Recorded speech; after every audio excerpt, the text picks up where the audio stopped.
تو ہمارے پاس بھی یہ دن آ رہے ہیں، بڑی فضیلت کے دن ہیں۔ یکم ذی الحجہ سے لے کر 9 ذی الحجہ تک بھی بڑی فضیلت کے دن ہے، اور پھر 10 ذی الحجہ سے لے کر 13 ذی الحجہ تک، یعنی ٹوٹل اگر ہم دیکھیں تو یکم ذی الحجہ سے لے کر ہمارے پاس 13 ذی الحجہ تک بڑے ہی پیارے دن آ رہے ہیں، جن کی اللہ نے قسم کھائی ہے۔ کوشش کرے کہ اپنا ایک ٹارگٹ بنا لیں، اپنا ایک شیڈول بنا لیں کہ ان دنوں میں آپ نے کون کون سی نیکی کرنی ہے۔ چاہے تو آپ پورے 9 دن کے روزے بھی رکھ سکتے ہیں، چاہے تو آپ 8 ذی الحجہ کا روزہ بھی رکھ سکتے ہیں، چاہے تو آپ 8 اور 9 کا بھی رکھ سکتے ہیں، یہ آپ کی اپنی مرضی کے اوپر ڈیپینڈ کرتا ہے۔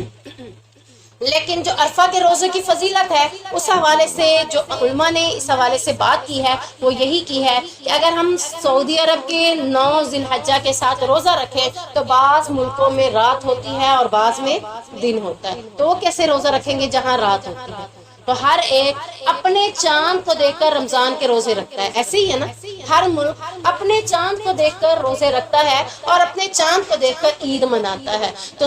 9 ذی الحجہ کا روزہ ہر ایک اپنے ملک کے حساب سے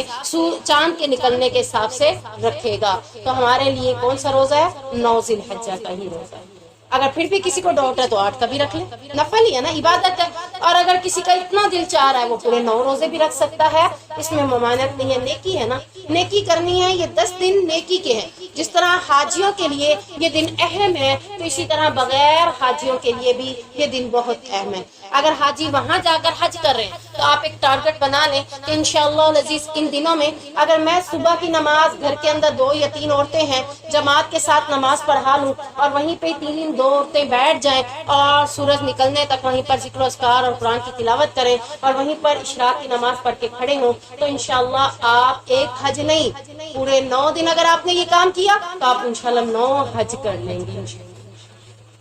تو یہ ٹارگٹ آپ نے بنانا ہے، یہ شیڈول آپ نے بنانا ہے۔ میں ایک چھوٹی سی مثال نیکی کی دے دی، اس کے علاوہ تہجد نیکی ہے، قرآن پڑھنا نیکی ہے۔ جس طرح رمضان میں شوق کے ساتھ ختم کرتے ہیں، قرآن کی تکمیل کرتے ہیں کہ اتنی بار میں قرآن پڑھوں گی، تو انشاءاللہ العزیز کوشش کروں تو ان دنوں میں بھی کثرت کے ساتھ قرآن پڑھتے ہوئے زیادہ سے زیادہ قرآن پڑھ کر میں 1 2 3 بار قرآن پاک مکمل کر سکتی ہوں، یہ بھی میرے اوپر ہے۔ اس کے علاوہ استغفار کتنا کرنا ہے، کون کون سی دعائیں پڑھنی ہے، ظہر کی نماز کے بعد میں نے کون سی تسبیحات کرنی ہے، عصر کے بعد میں نے کیا کرنا ہے، یہ پورا پلاننگ کر لیں اور اپنی عید کی تیاریاں ان سے پہلے کریں۔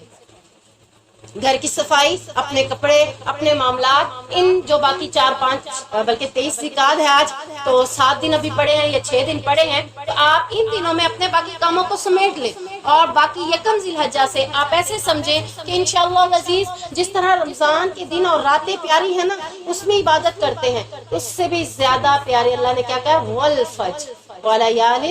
عشر۔ اللہ قسم کھا کے کہہ رہا ہے، فجر کے وقت کی قسم، بے شک یہ 10 دن اللہ کو بہت ہی زیادہ پسند ہے۔ تو اللہ کو پسند ہے تو ہم بھی تو اللہ کے پسندیدہ بندے بنتے ہوئے ان میں ایسے کام کریں کہ اللہ ہمیں بھی پسند کرے انشاءاللہ۔